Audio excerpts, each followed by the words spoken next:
Welcome back to Classic Firearms. I'm Brandon, and this is the Glock 43X MOS in a special edition color, that FDE. Very similar to the Glock 19X, except for, if you notice, the Cerakote on the actual slide is just a little bit different. This is more bronze on the 43X. So, without further ado, we're gonna talk tech specs real quick if you don't know what a Glock 43X is, and then we're gonna go ahead and dive into the details, tip to butt, and tell you exactly what you're getting here, and we'll measure some things just after that. With that being said, let's go ahead and dive straight into the video. That almost flew off the table. Starting with those tech specs, right away, you're getting a 3.41-inch barrel. Of course, she is chambered in 9x19, otherwise known as 9mm. As always with the Glock 43X, you do have a 10-round mag capacity from the factory. The weight without the magazine is about 16.26 ounces, and the weight with the loaded magazine, or without ammo, I suppose, is 18.55 ounces. And then the total weight when there's bullets in the gun, chambered and ready to go, is 22.96 ounces. Now, this being designed as a concealed carry pistol is very small, smaller than you might expect if you're used to something like the Glock 19X and you have never held a Glock 43X. It is both thinner and smaller in most ways. With that being said, your overall length is 6.5 inches from tip all the way down to the back of the mag well here, with your slide length being 6.06 inches. Your height overall, 5.04 inches. And those are the basic measurements of the Glock 43X. You are also going to get things like those standard U-shape rear sight on the Glock with the front dot white sight up front.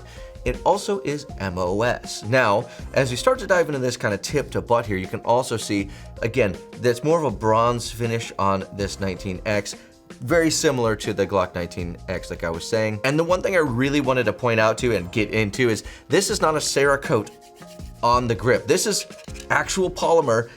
That is why I use this as a reference, because the same kind of thing here, where this is the actual polymer of the pistol on that grip. Now, it's also anodized up top, so it does look very good. And if you're into that FDE thing, this does that blackened FDE thing really, really well. So as we head on down from the top of the slide, you can see that we do have our slide serrations. We have both front and rear slide serrations, so no matter how you like to press check it, you can do it in pretty much any of those ways. And you do have a left hand slide release, so one side only, as well as your standard Glock mag release, which works exactly as you would expect. You do have their safe action trigger, which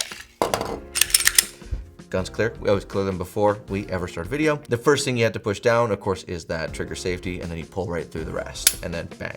So exactly what you'd expect right out of that Glock trigger, and then bang once more. Now, before we get too far down on the pistol, you do also have a Picatinny rail with one crossbar slot, so you can mount most of those lasers and lights that you're gonna want. Now, one thing to note is you actually have the K-cut here on that MOS plate, so just a heads up on that. You do have that standard Glock stippling that you would expect. It does feel very good in hand, and the one thing that's really nice about something like the Glock 43X is you can get a full purchase on it, and I don't have the biggest hands in the world, so some of you might end up being a little bit farther down on the grip, but you can get a really good purchase on this pistol to put your rounds down range accurately, and then the follow-up shots being easier to kind of recover because you have a better purchase on the gun than you might on something with a much shorter grip. And yes, I'm talking about you, Glock 26. However, some people love that, and that's perfectly fine. There's nothing wrong with that. But the nice purchase does make a difference for me, but that's a personal opinion.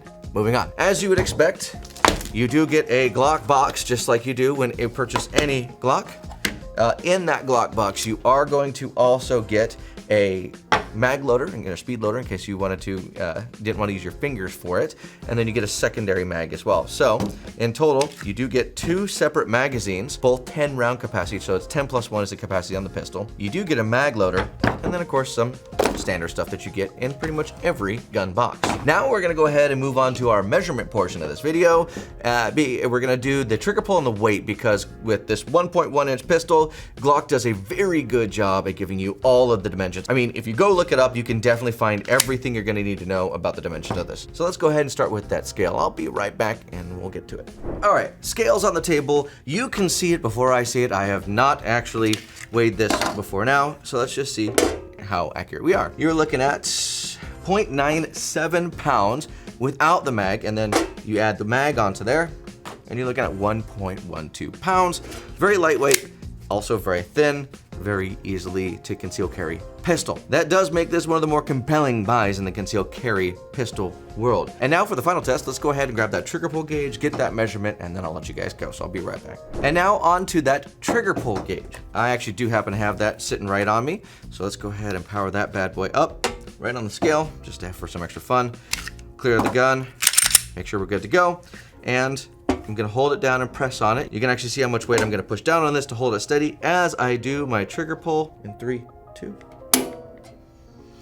4.77, so nearly a 5-pound trigger. I think I was pulling more towards the bottom of the trigger, maybe like right in the mid to bottom portion. So let's try and get just a little bit higher in 3, 2.